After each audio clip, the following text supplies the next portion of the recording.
If the freedom movement is the only thing standing in front of us in New York City, Foreign or domestic?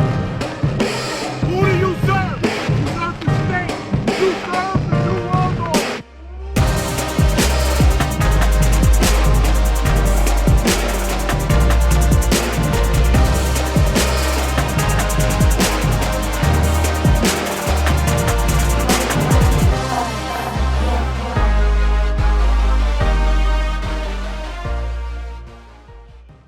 episode 14 with my sister Samantha of SoSustainablyBrooklyn.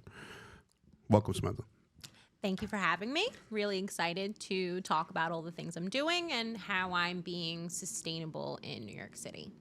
And I'm very excited to learn it, man. Me and my wife, we're trying to do the same thing here in Queens, you know, and we're going to be students today, and we're going to learn from you. And this is going to be very exciting. Do you want to tell the folks what exactly you're doing in your Brooklyn yard? So my house has been in my family for 5 generations. I have a very small yard, and it's no stranger to having farm animals.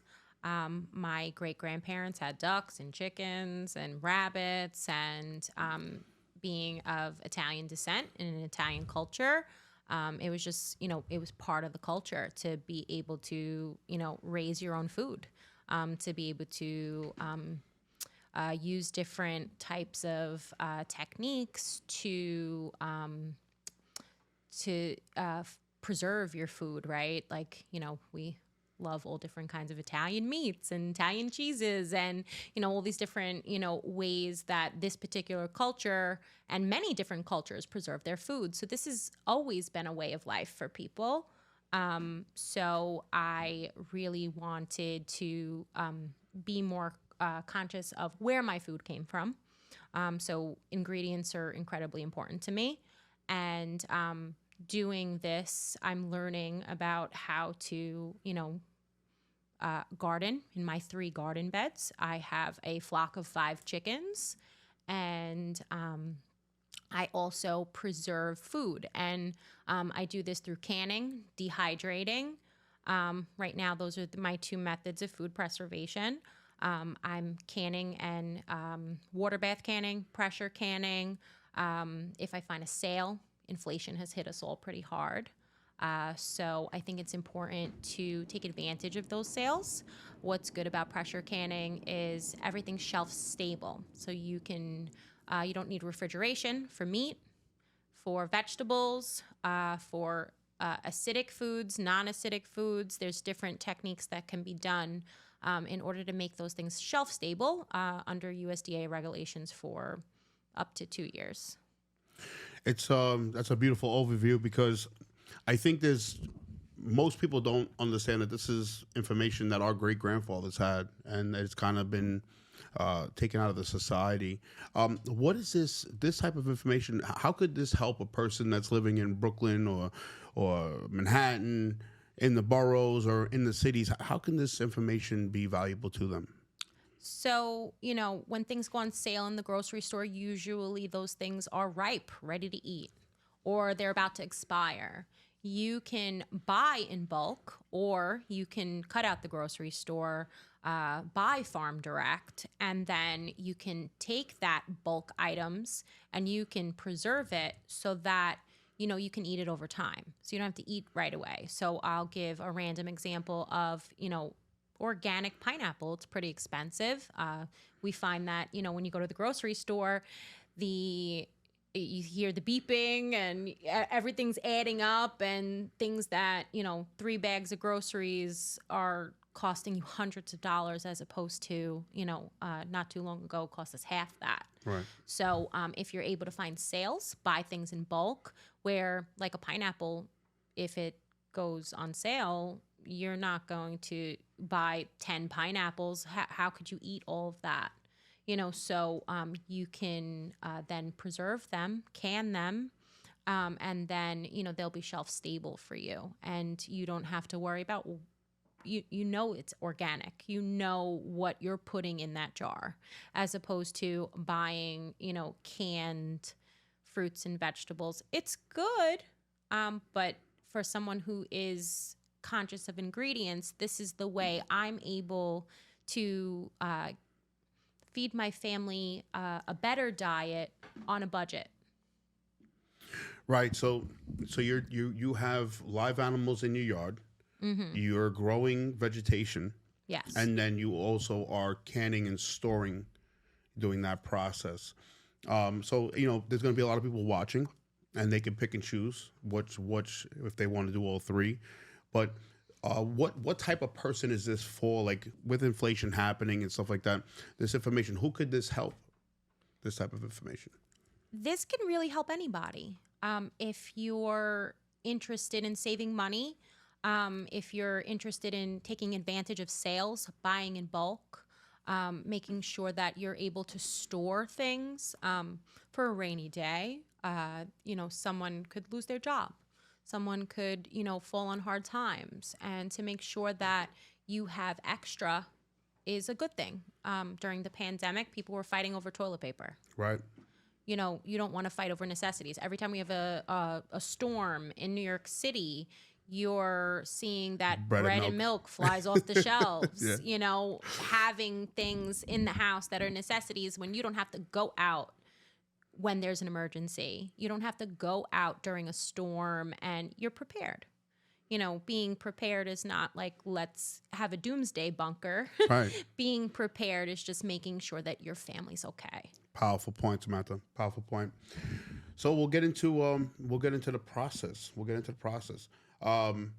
We have video that you sent. We sent some B-roll. We'll pull that up. Okay. So in this video, I'm showing the steps to pressure canning. Basically, you're going to put what you want to can in the jar. You're going to put your liquid in. You're going to make sure that all of the sanitary steps are followed. There is a process before you put it in the canner. So you want to make sure that everything is sanitized. And what's that there that they're using? Those are lids. And that is what is going to seal and to make it shelf stable. So you want to make sure that that's finger tight. You want to make sure that you put it in the pressure canner. Everything should be snug in there. And then, there's a whole process for you to get the pressure up high enough so that not only in heat, but also to make sure that the air comes out of the jars to make them shelf stable. And then in the end, you want to take off those rings to make sure that, your seal is completely sealed. Perfect. That's awesome. Samantha, I'm bringing you on because this information is valuable, and you're doing this in such a small space. And I think there's a lot of people in the city that one of these techniques that you're doing, this could be fruitful too. Can you show us on the video the chicken coop and how you have that set up, and what's the daily things that you have to do in your yard to keep this up? So here I'm kind of showing the size of my yard. It's not very large, about under 600 square feet. I have 3 raised garden beds in a U shape where I'm able to use permaculture practices to do organic gardening. On the other side of my yard is my chicken run, Wow. as well as my chicken coop. I built this chicken coop using 11 pallets and about 90% reclaimed wood. So you made all this, you've created all this? Yes, Wow. I built this by myself. Fascinating. This is the inside of my coop. I built it where there's 2 nesting boxes. There's lots of ventilation. You can remove their roosting bars as well as their way to get up into their nesting space at night. And I did all that by myself. It's amazing. Where could they get, if they want to, someone's watching this and they want to buy chickens, where would they buy the chickens from? So there are different hatcheries that you can get chickens from. There are some stipulations where they will not sell you. Chickens are pack animals, so they won't sell you more than 3 to 4 They want 4 and up. Because they use each other like a family to keep warm. And like any other family, they also pick on each other every now and again. Right, they fight. They can be, there's the pecking order is a real thing. And, the reason why I built my coop the way that I did is because I did a lot of research. I did a lot of research prior to purchasing the chickens. And when I decided that I wanted to create this space, I did it in a way that it was most comfortable for myself. There's a human door, so I can clean them. Chickens are not very clean animals. They can be a little gross. They are amazing pets. They can be sweet, and there are just really great aspects about them. They're such helpful garden, additions to the garden. Their bedding inside I use for compost to enrich my soil. Soil is a really important aspect of the garden process because the soil is what gives you nutrients in your food. So, ingredients are really important to me, and that was something that I wanted to learn as much as I can about. And what are you growing vegetation-wise? What are you actually growing back there? So you want to grow for your zone, right? We're in 7B up in New York. So we have 4 seasons for the most part. I mean, sometimes we wonder where fall and spring went. Right. But, you want to grow for 4 seasons. So you can grow a very large variety of different things. Some things require more space than others. There are things you can grow in pots. So for people who are living in apartments, you can grow a certain type of tomato, right? A vining tomato. You can put that in a pot, a hanging pot, and put that in your window, hang it in your window. And you can get like those cherry tomatoes or those grape tomatoes. Those are vining tomatoes.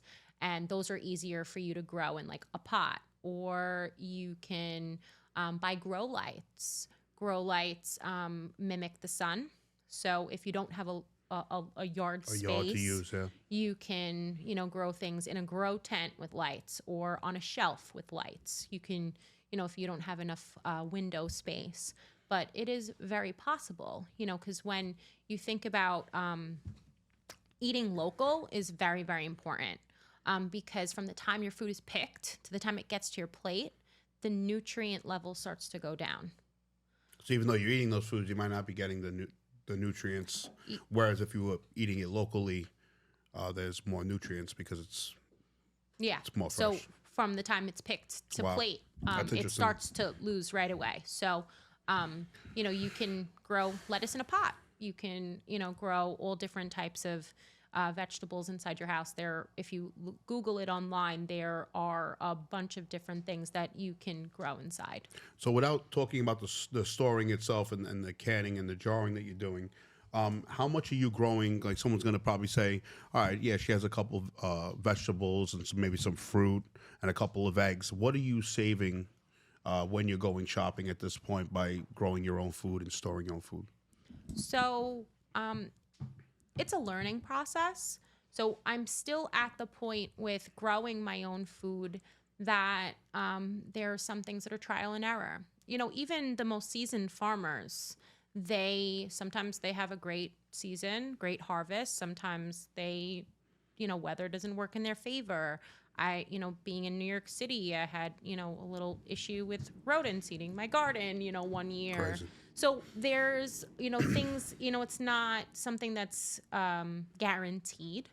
It's a learning curve, and it's something that I love to learn. And I'm really happy that I had the opportunity to start my journey in a smaller space. Being in New York City, there are lots of resources. There are community gardens in every borough in the city. There's you can get involved in. I believe that there's a chicken coop in the Bronx. Wow. There's one I know of in Brooklyn. There are ways that you can get involved and learn these things, or you can volunteer at a farm.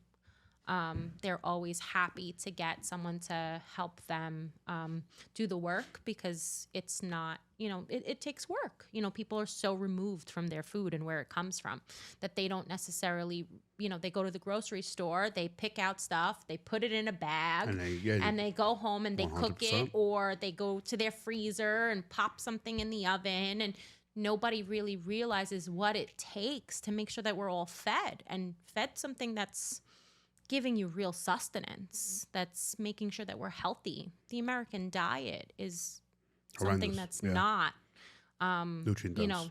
it's not healthy for us at all. The storing that you're doing, I really feel we need to hone in on, because that's where I think people will honestly save. And it's something that if they don't have access to a yard or community farming, could be fruitful. What is the process with the storing? I know you were saying some people do it with heat and water. Some people do it with a pot.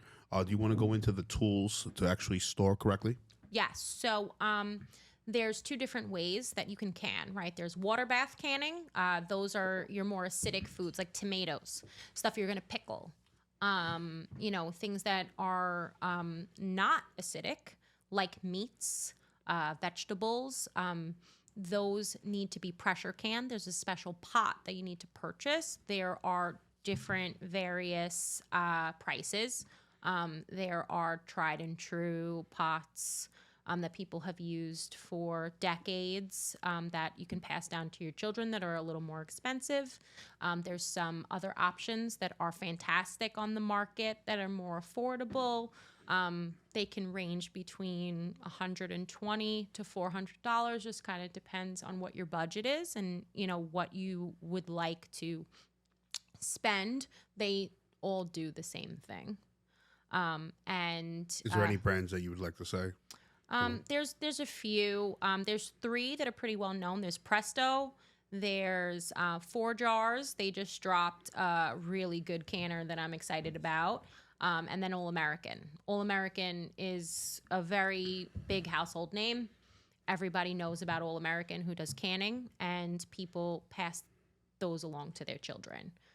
There are ways that you can buy them secondhand, and you can replace some of the gauge or a weight. There's like a couple of different things that you can replace on it to update it, but you can buy something from decades ago and use it now, and it has the same function. That's awesome. You were also in the medical field. What being in the medical field and seeing now that you're pivoting towards food and healthier way of life, what was your medical field experience like? And do you see a connection between how we eat and people getting sick? Absolutely. So I started my healthcare journey when I was 18. I worked with adults with disabilities. I have a very comprehensive clinical background. When I started working for a hospital, I did more of the administrative end. So I did billing. I learned a lot more about the business side of healthcare. It is a business. And it wasn't until my son got sick that I realized how much of a business it is and how much allopathic medicine is not trying to find the root cause of disease. I went into full mama bear mode, and I researched the connection between food and the root cause of my son's symptoms. And I took him to 3 separate gastroenterologists, and they only wanted to medicate him. They did not want to find out why he was experiencing these symptoms. They only wanted to put a Band-Aid on it. I figured out why. I healed my son, and he has been good not having those symptoms for about 4 years. And I learned about the connection to food. Food is medicine. The right food is medicine. Because it could be poison. Yeah, food can also be poison. Absolutely. Right. So that's like really where my journey here started. And when the beginning of, the pandemic, I had a conversation with my mom, and she said, I'm going to buy this $400 pot. And I said to her, what do you need with a $400 pot? We have pots. Like, what is the purpose of this pot? She said, it's a pressure canner. I can do all these things. I could preserve this food. And I thought to myself, like, what do we need to do that for? I was very kind of like resistant to the idea. I thought she was nuts at first. But then once I embraced it and I realized about all the different things that you can do, I mean, we go to the grocery store and we buy pre-made dressings and jams and sauces and salsa and hot sauce and all these things on the shelf. And there are some really great small businesses that, you know, produce incredible food.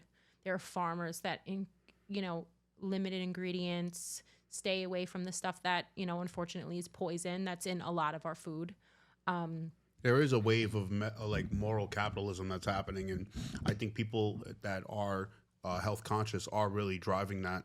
And it's really great to see the switch that's starting to happen, where these big companies are seeing people are getting knowledge, so they're making the switch finally. And I think we have to spearhead this. We have to. But they're also, on the other hand, still trying to trick you, because they're also still trying to get you to buy their products as cheaply as possible. Right.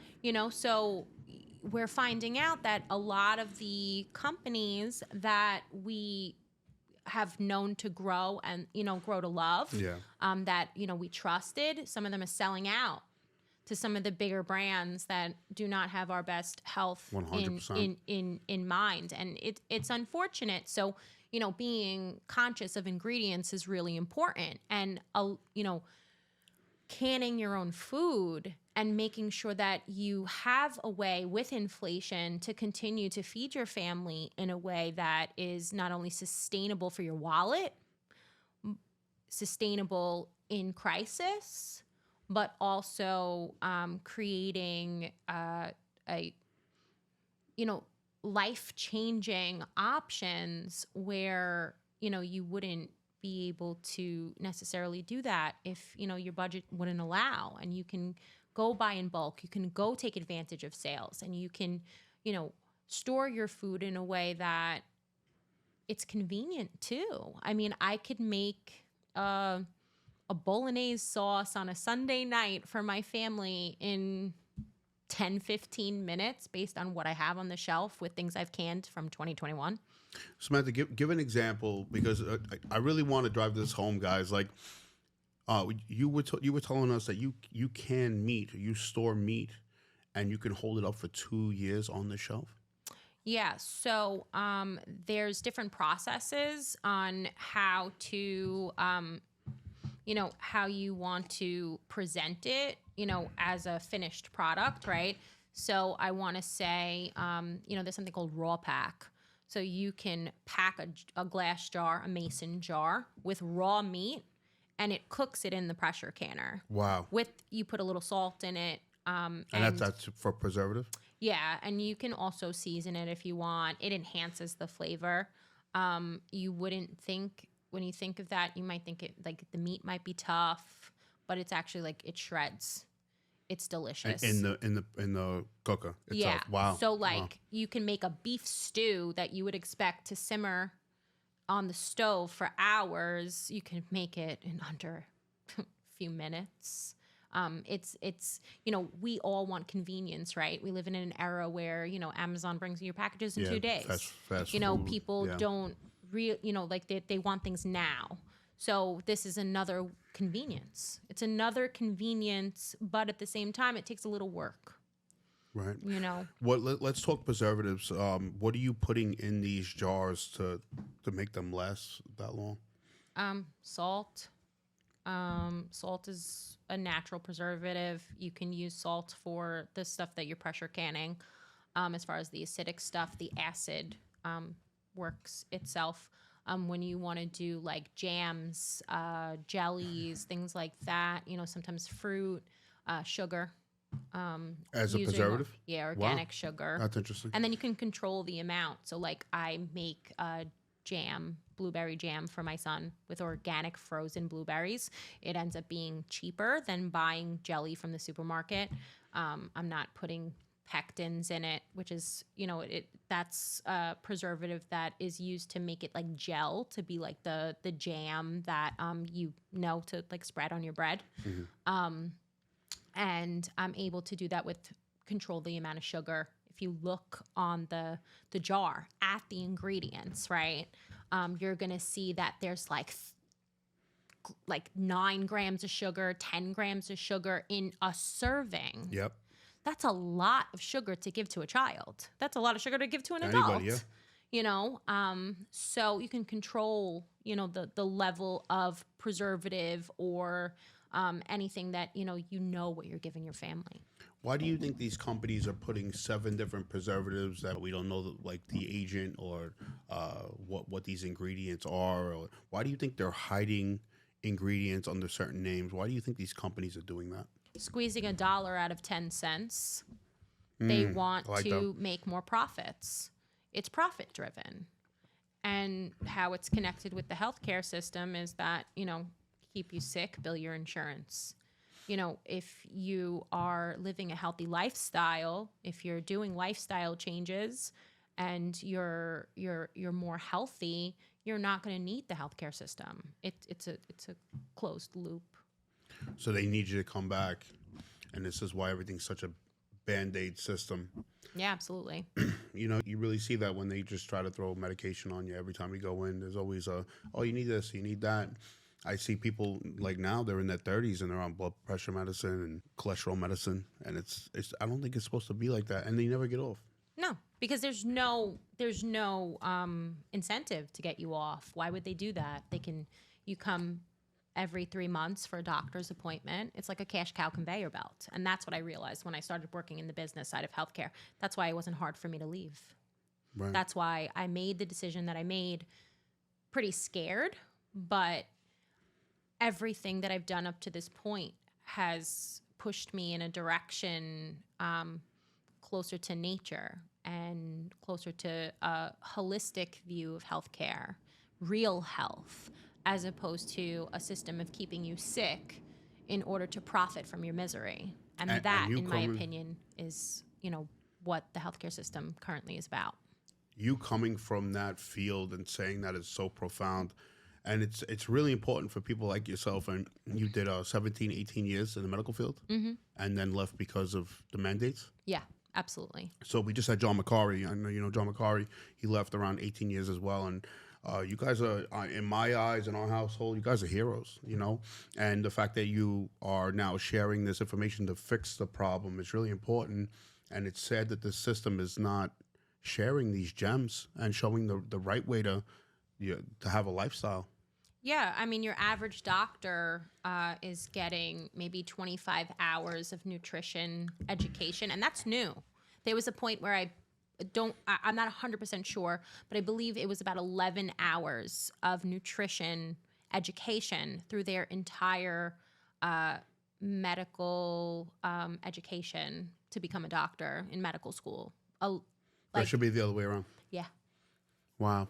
We should be looking at root causes of disease and finding out how to correct that, as opposed to just, how many times we can bill your insurance and bring you back every 3 months and then give you another prescription and so on. And that's how, the cycle goes. Have you ever heard in the 18 years, have you ever heard of a doctor saying that we got to try something else? We got to maybe change their lifestyle or push for that?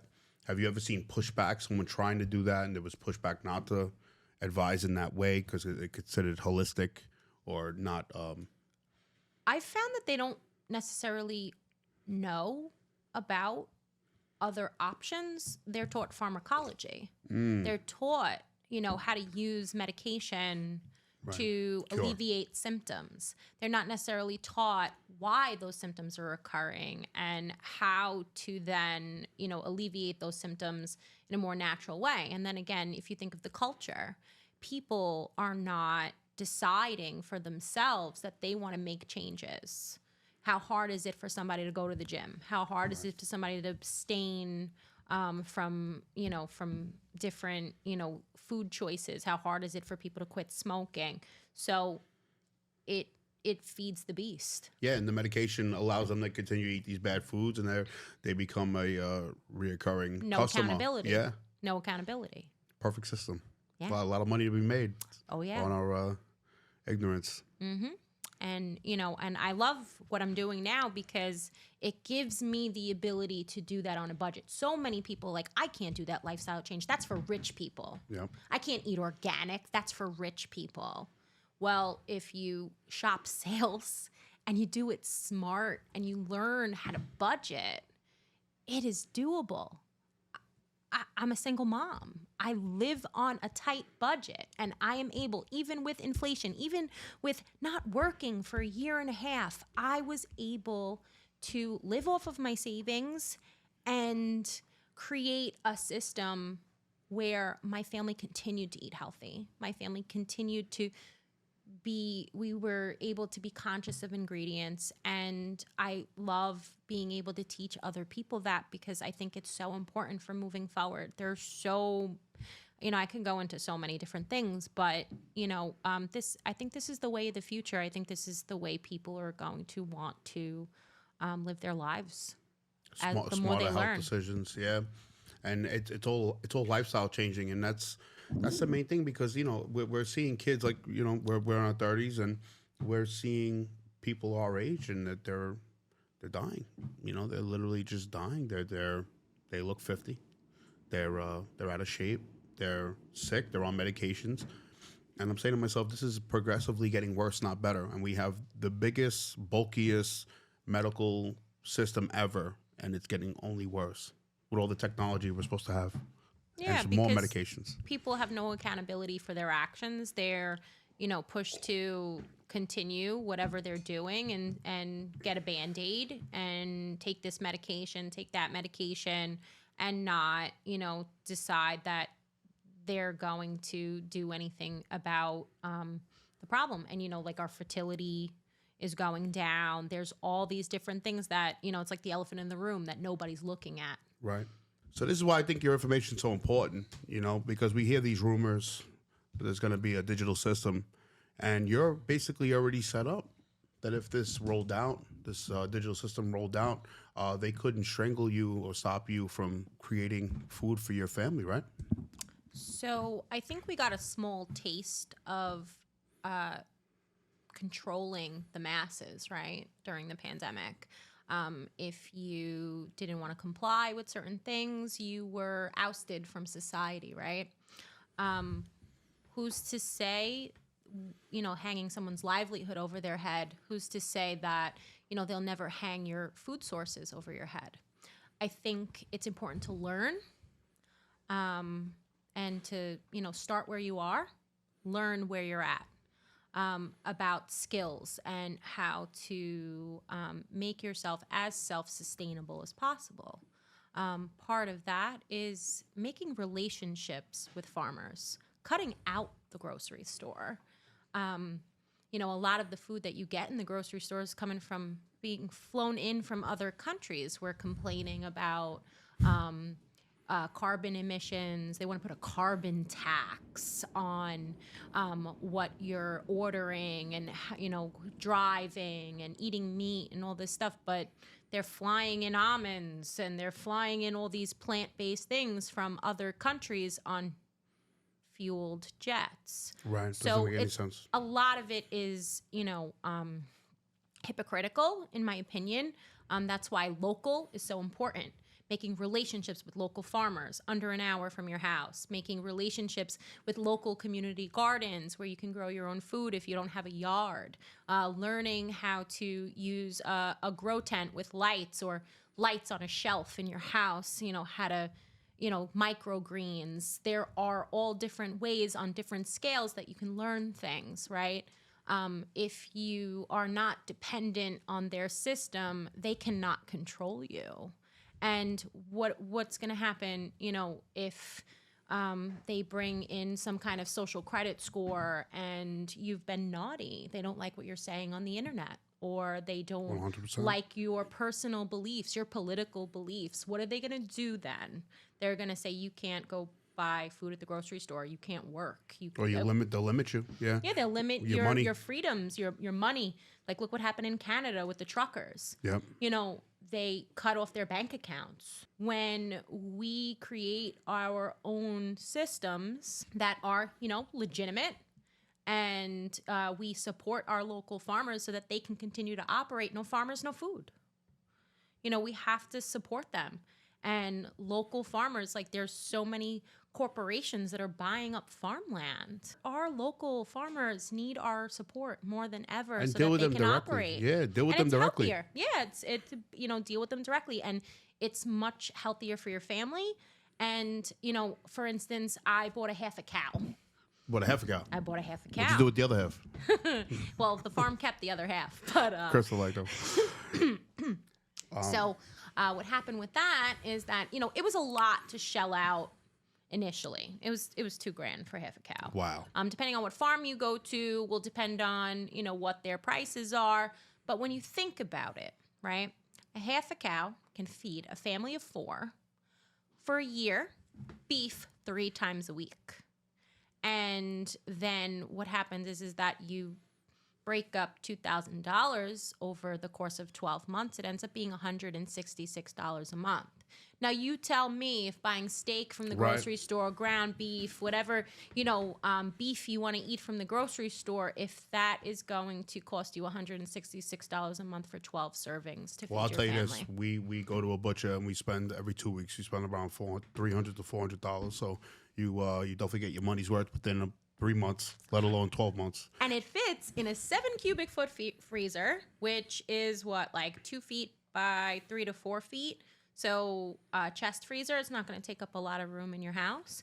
And what you can do is you can open it like once a week and take out 3 things for the week, put it in your small freezer. And then, it'll help with storage. So you don't have to like constantly go in and out of it, but it doesn't take up a lot of room. It's definitely a good way for you to get grass-fed, grass-finished beef for a great price, and you save by buying in bulk. Or you could even split that. You don't even you and your wife, probably family of 4, think family of 2.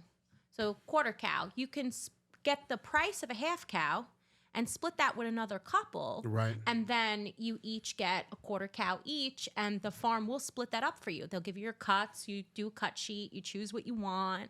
And that's a great way to get healthy grass-fed, grass-finished beef the way God intended these animals to be able to be on a farm.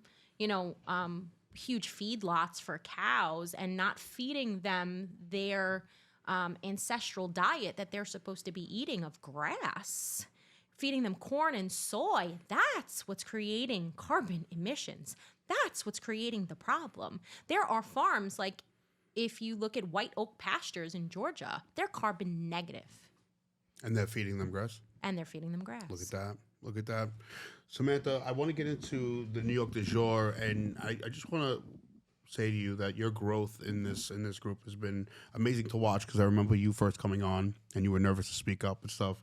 How has the New York du jour affected you in how you see politics or how you're moving forward when it comes to politics? So right off the bat, it's empowered me. In the beginning, I want to say I'm quiet. I watch.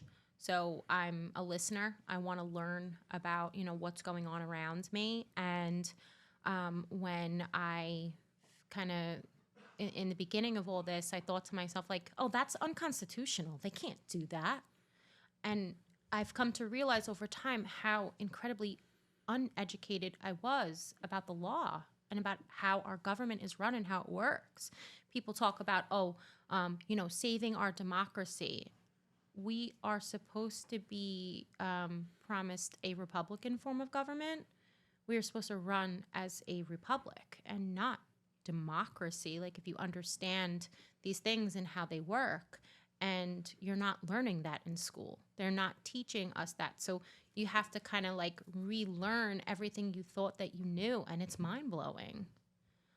For me, it was an incredible awakening, but it was also empowering, because you come to realize that the people hold the power, and we have to be able to stick up for ourselves, because they wouldn't be able to operate or do the things that they do without our consent. And, building community, building, relationships with people, networking, and teaching each other all of these life skills, learning about the law and learning about how to exercise your rights the way the founding fathers in the founding documents intended us to be able to stick up for ourselves, that is powerful. Not only, being sustainable in, basic necessities, but being able to say like, no. Right. And knowing that they're not an authority, right? That they work for us. Like people just say that, but they don't really act like that. And I believe that the jour for my household, and it sounds like for you too, that you step into your power, and then it becomes non-political, and that's the genius of the whole thing. Yeah, just want to be left alone. That's it. I want to feed my family what I want. I'm not hurting anybody. Right. I want to live the most happy, healthy life. I want to raise my children the way I see fit. And I don't want, if I'm not hurting anybody, what is it any of their business? That's right. It's nobody, it's Stay out of my house. Yeah, stay out of my house. Any last words you have for people that may be intimidated by this whole process? You've given us so many jewels today. Any last words for those that do want to get involved? So do not be afraid. Just do it. Just do the research, learn from those who are willing to teach you, and take a leap. Because once you actually do it and you get into the routine of it, you learn the process. Pressure canning in particular can be really intimidating for people because it's a pressure canner like that. Yeah. People think it could blow up. People think It all looks these like it. different things. It can be intimidating, be scary for people, but the rewards are so much greater. Delicious food, convenience, savings. There's so much more to this than, people want to think it's like, oh, doomsday prepper. No, this is the way people lived. This is the way people process their food. This is the way people raise their families for generations. And in just 2 generations, we lost these valuable skills, and we are so dependent on a system that doesn't care about us. And that's, what I believe is the most important takeaway. So powerful. Thank you for sharing your time, talent, and treasure with us today. I really do appreciate it. And you definitely gave our household a lot of gems today. So I appreciate you coming on, and thank you. Where could they find you? So my handle is SoSustainablyBrooklyn on Instagram. And that's really where I'm at right now. Thanks for coming on, Samantha. Thank you. Episode 14, and we're out.